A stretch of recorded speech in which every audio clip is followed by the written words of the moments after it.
Los noticieristas se sientan a la mesa. Análisis, opinión, crítica, la noticia del día. La mesa de los noticieristas. Con Milton Rojo, Javier Cabrera y Francisco Arizmendi. Los noticieristas observando en vivo.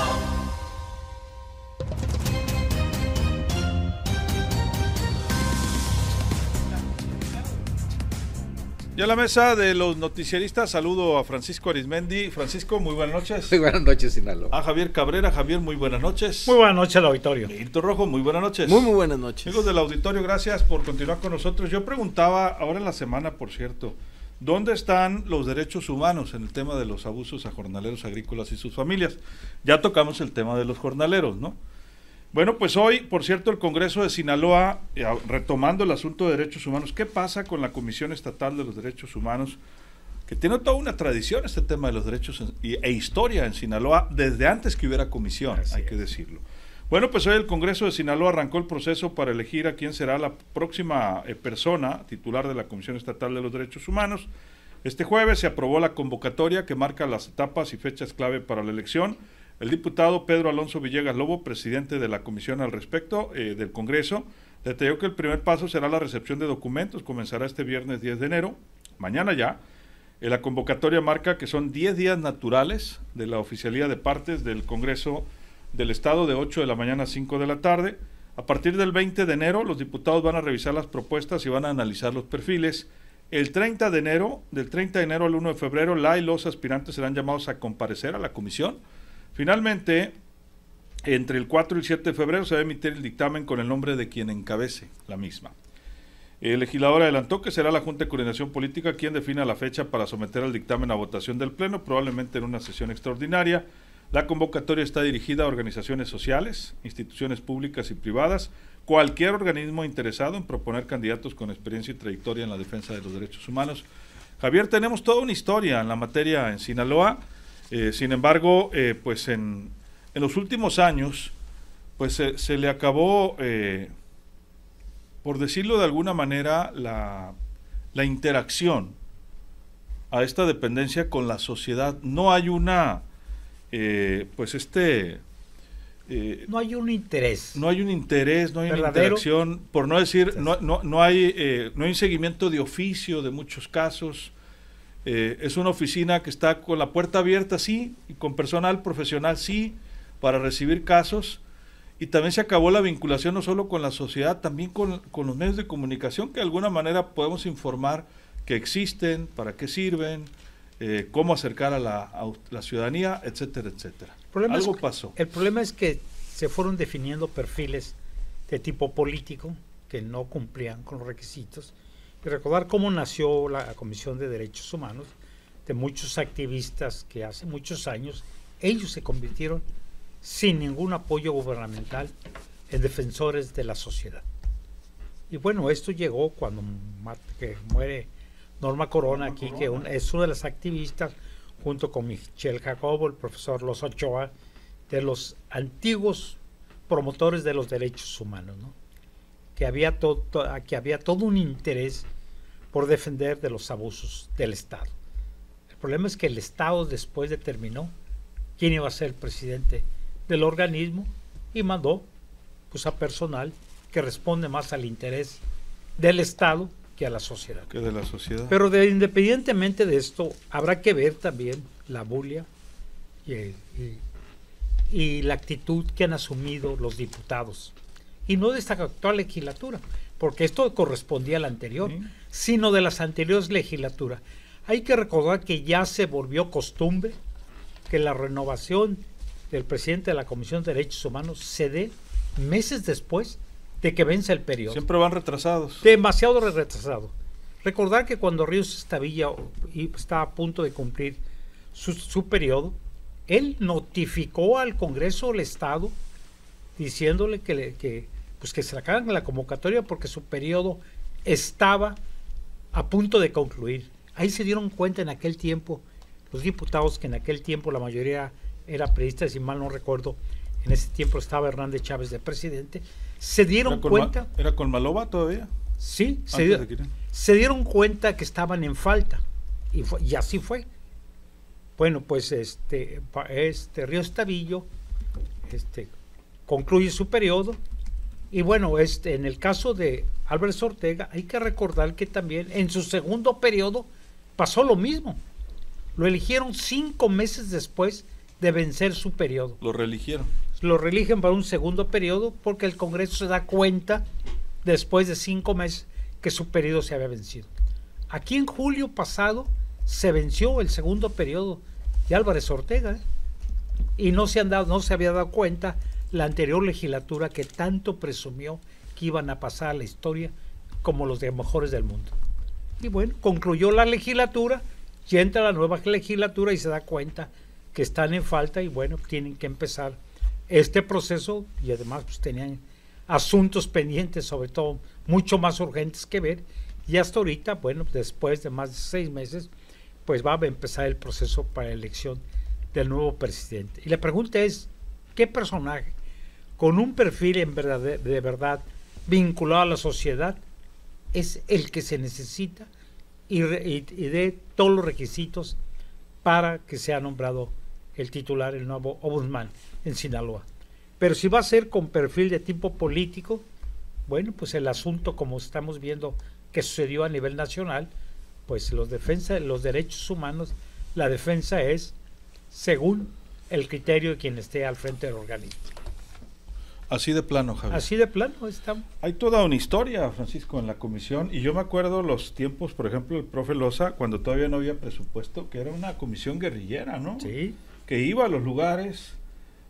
Por ejemplo, ha habido cuántas personas que han muerto de manera colateral en esta situación que se vive en Culiacán.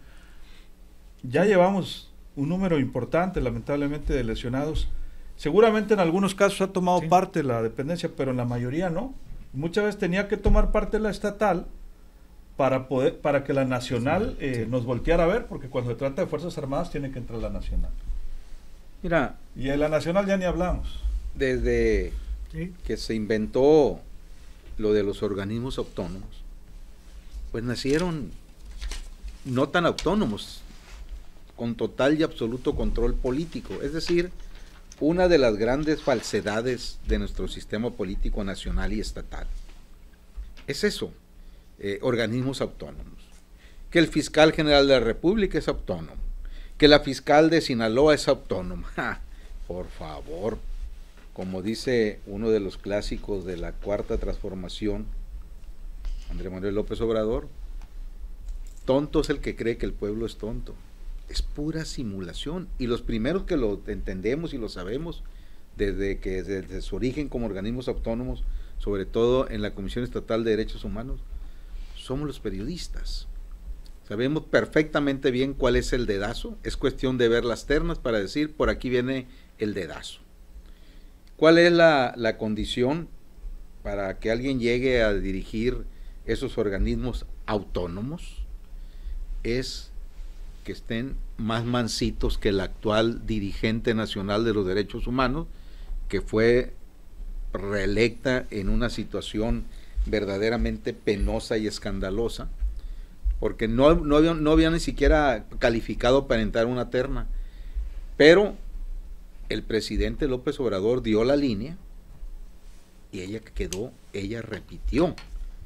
Entonces, en este caso, da lo mismo quién vaya a quedar ahí al frente de esta Comisión Estatal de los Derechos Humanos, porque va a llegar con esa misma condición de calladitos se ven más bonitos.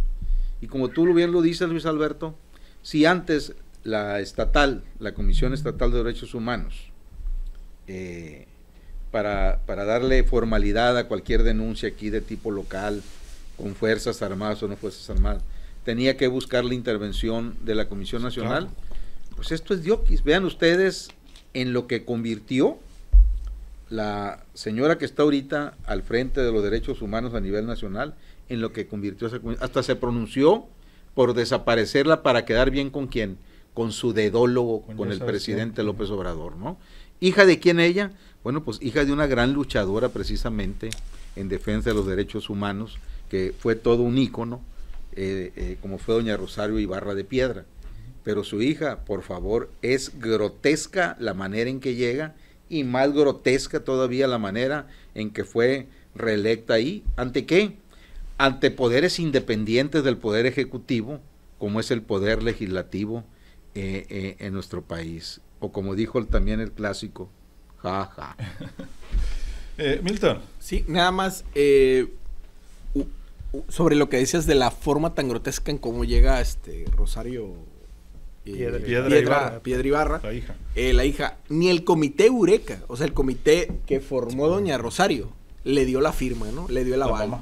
Le dio el aval. Y ella falsificó una carta de un obispo, el obispo Arismendi, creo. Me acuerdo que obispo, sí. Sí. ¿Qué? Luis A ver, Vera. Francisco. El obispo que... Luis Vera. No, es... más respeto para mi tío Felipe Arismendi Esquivel. ¿No? Sí. Fue el de Coahuila. Sí. Que la desmintió. Sí, que la desmintió y le dijo, oye, yo nunca firmé Yo por no ti. firmé. Bueno. Entonces, se atrevió, fíjate, nada más sí. y nada menos que a falsificar una Sí. carta de un obispo emérito. De un obispo mérito. Entonces, y luego en las comités de calificaciones, era la que más, solamente un senador de Morena en la comisión le dio la firma. Los demás, ni los de Morena firmaron por ella. Entonces, iba al parecer, todo parece indicar que iba la comisionada de la Ciudad de México para hacer era la que traía el mejor background, ¿no? Era, así es. Pero pues algo sucedió, ¿no? Entonces ahí don Adán Augusto hizo la operación y la repitieron, ¿no? La dejaron. Entonces, ¿para qué? Para que en esta fase de militarización que hay del país, contar con un ombudsman a modo. Entonces, ahorita, lo que comentaban mis compañeros es muy cierto. En una posición tan sensible y tan técnica, donde tienes que tener comisionados o liderazgos que tengan no solo el conocimiento jurídico, sino la empatía con la gente. O sea, de que tienes que preservar que derechos humanos. ¿Y qué es parte del derecho humano? El derecho a la vida. O sea, ahí sí. O sea, constitucionalmente toda persona tiene derecho a que su vida sea respetada y este derecho se entiende en dos sentidos. La obligación del Estado de respetar la vida entre los ejercicios de sus funciones y como una limitación de actuar de los particulares para que nunca ninguna persona prive de la vida a otra. Pero ¿qué pasa cuando un miembro del Estado, le hace Ejército Mexicano, Fuerzas Castrenses, no respetan la vida en el ejercicio de sus funciones de un ciudadano mexicano? Entonces van las personas a quejarse a la Comisión Nacional de Derechos Humanos y pues hay una comisión a modo. Entonces se ha perdido en esta conformación de este poderío que se le ha dado al Estado, y hay que decirlo, electoralmente, esta extraordinaria mayoría, esta extraordinaria legitimidad le ha dado un poder muy grande al Estado como para vulnerar ciertas instituciones que defendían al ciudadano del propio poder del Estado, ¿no? Y una de ellas era la Comisión de Derechos Humanos. Entonces, ahorita igualdad, discriminación, todos esos temas los ven. Pero, como dicen, ya no los vemos en la agenda mediática, no los vemos que estén haciendo. Entonces, tiene que entrar alguien que tenga una hoja de vida vinculada a esos eventos o esos liderazgos o a esos espacios, que tenga empatía ante el abuso que se está dando de miembros del Estado mexicano. O sea, y sobre todo, ¿cuáles son las instituciones donde más se dan este tipo de abusos? Tanto de discriminación, igualdad y respeto a la vida. Fuerzas castrenses, policías, en algunos lados, hospitales, seguro social, o sea, básicamente esas partes que tienen, esas instituciones que tienen que ver con el derecho y la prevalecencia de la vida, que es tanto la salud como las fuerzas castrenses, las que más tienen estos taches en las comisiones de derechos humanos y sobre todo también las fiscalías, tengo entendido, por lo que he visto. Entonces tiene que entrar policías municipales sobre todo. ¿Por qué? Porque hay violaciones a los derechos humanos. Sí, pero no nada más es, insisto, tener la ventanilla abierta, hay que tener una vinculación social también. La empatía. Una empatía y estar más de cerca buscando justamente cómo la gente tenga facilidad para pedir esa ayuda. Javier, conclusiones. Se ha visto en los últimos años que esto ha sido totalmente lo contrario, que no vemos este organismo buscando y protegiendo a la sociedad de cualquier tipo de abuso. Pues y no bajo solamente perfil, como que nadie me vea, Sí, mejor aquí estoy, pero no estoy, ¿no? O sea, ha habido quejas, verdaderos escándalos de quejas. Incluso en escuelas hay quejas bastante fuertes. Y no hemos visto que el organismo salga a ver qué sucede. Vimos el caso esto de los jornaleros agrícolas el año pasado y antepasado, y tampoco hemos visto que el organismo salga a investigar qué está haciendo. Algunos casos sí que ha dicho que está investigando y que le ha pedido a la autoridad que le diga cómo suceden los hechos, pero se ve muy extraño, ¿no? O sea, efectivamente, como nació este organismo y los primeros defensores de los derechos humanos, bueno, los veíamos bastante activos, iban a todos los eventos, iban a respaldar a la sociedad ante la justicia, y lo siguen haciendo. Hay una organización que es paralela, que no es la gubernamental, que donde está también Óscar Loza Ochoa, pues que de los primeros fundadores, que mucha gente los busca a ellos directamente porque sienten que sí son atendidos y que sí van a sacar la cara por ellos y van a hacer la gestión necesaria para solucionar algún problema que sientan los ciudadanos que estén vulnerando sus derechos. En cuanto a la oficial, pues no hemos visto muchas actitudes, y esto no es nuevo. ¿Por qué? Por la forma como llegan, con un interés meramente político. Ese es el problema. Se ha vuelto político el organismo, y de aquello que se había anunciado o como fue fundado de ser un organismo autónomo, independiente y defensor de los ciudadanos, pues hoy vemos que prácticamente es más defensor del sector público que de los ciudadanos. Sí es. Francisco, ¿tus conclusiones? Este es el país de la línea. Este es el país donde está también la gran mentira de que tenemos una división de poderes. A nivel federal es el poder ejecutivo, el que ha mandado, sigue mandando y va a seguir por la misma ruta. En los estados es lo mismo. Por ejemplo, en el caso de Sinaloa, por lo general los gobernadores protestan como tales el 31 de diciembre de cada 6 años. Ya cambió. Pero, sí, bueno, ya cambió, pero antes de asumir la gubernatura, tienen encima, por ejemplo, el cambio del presidente del Poder Judicial. Y bueno, buscan la manera de mandarlo a operar para ya llegar con todo planchadito, y ellos seleccionan. También ha habido escándalos en el sector Poder Judicial. Bueno. Como ha sido la elección del presidente en turno. Bueno, pero así se queda. En el caso de el otro organismo sumamente autónomo, qué bruto, qué autonomía de organismo, que es la Auditoría Superior del Congreso del Estado, es la misma. Cuando Quirino era gobernador electo, Quirino Ordaz Coppel, que por cierto ayer andaba en Palacio Nacional muy sonriente, y aquí el gobernador Rubén Rocha Moya pariendo cuates para ver cómo le hace para pagar la multa al SAT de 2.200 millones de pesos, y ahí va a endeudar ahora al Estado con no sé qué, 2.300 más. 2.300. Y Quirino fascinado, muerto la risa, cuando fue un problema que crió él y sus funcionarios para que el SAT los multara, que por cierto, eso está pendiente todavía.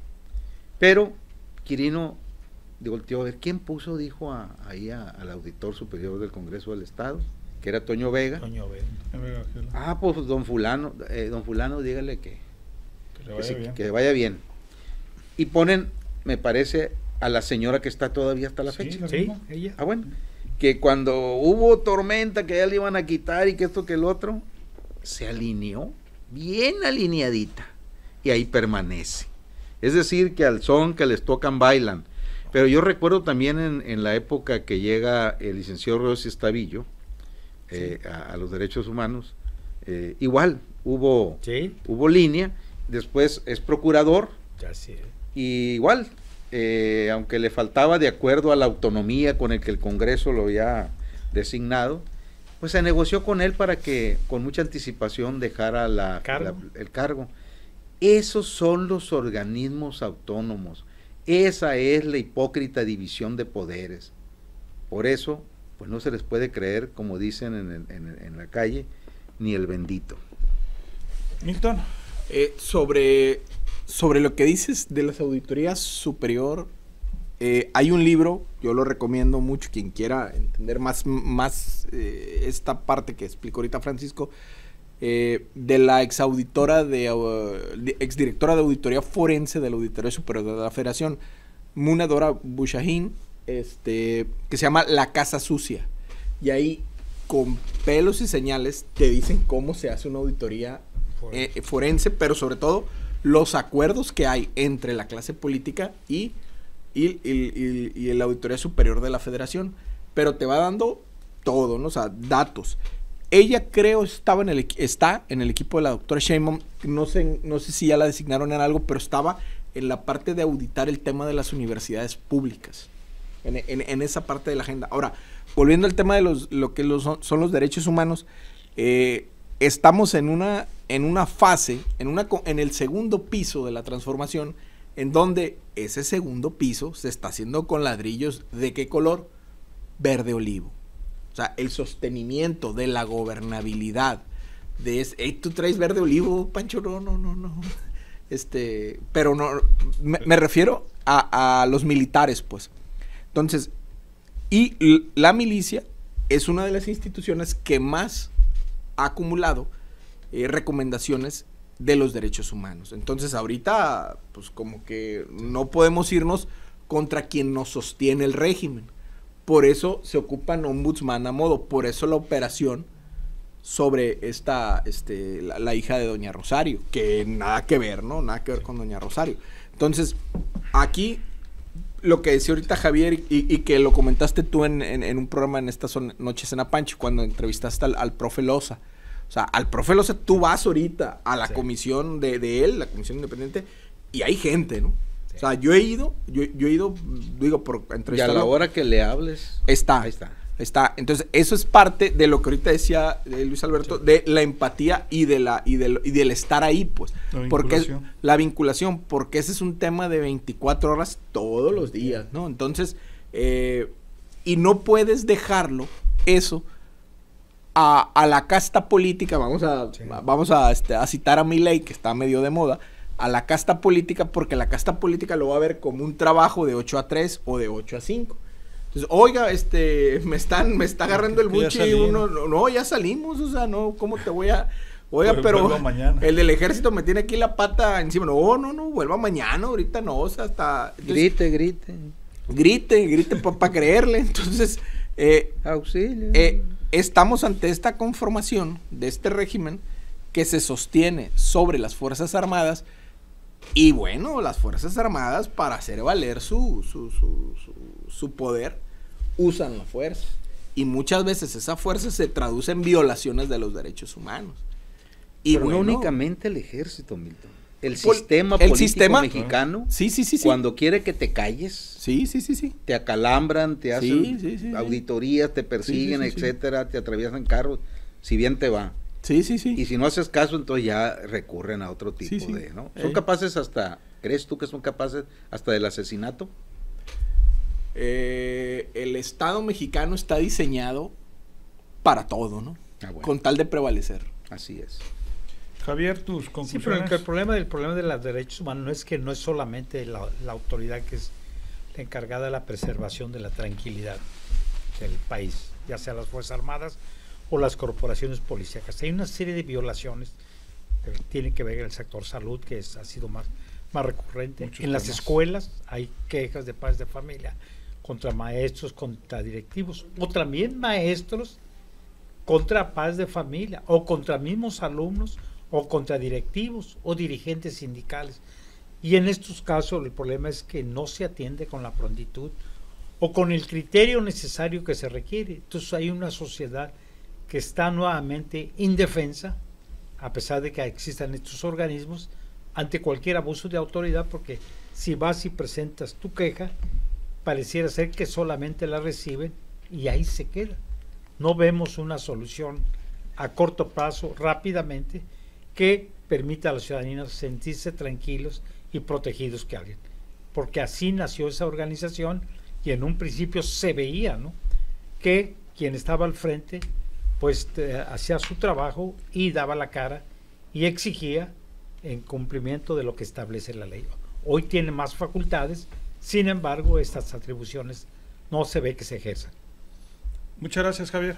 Buenas noches al auditorio. Milton, un minuto. Ahora yo le voy a contestar a Francisco. ¿Y tú qué harías? ¿Y tú qué harías? Si tú qué harías, dijera el demócrata. ¿Cuál es la frase de la sombra del caudillo? La frase emblemática. De la sombra del caudillo. Del caudillo, sí, ¿te acuerdas? No me Cuando acuerdo. tienen a los generales así en filita.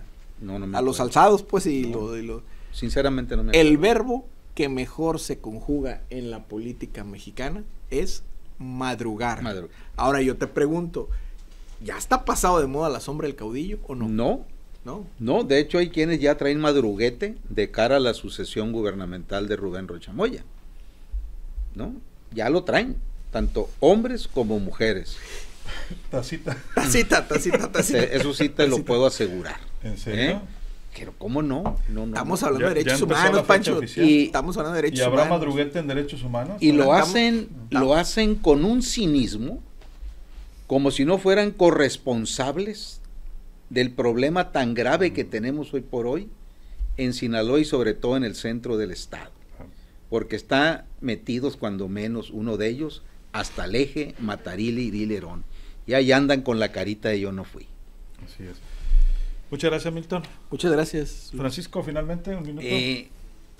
Hablando de los organismos autónomos, hubo un gobernador de Sinaloa que como 2 años antes o año y medio antes de entregar la gubernatura, por aquello de no te entumas, contrató a un auditor externo. El auditor externo es el que viene y revisa y te dice, ey, aquí, bórrale aquí porque aquí robaste esto, dejaste la huella, etcétera, etcétera. Pero a ese auditor externo que contrató, era hermano del auditor general de la Federación. Ahí nomás.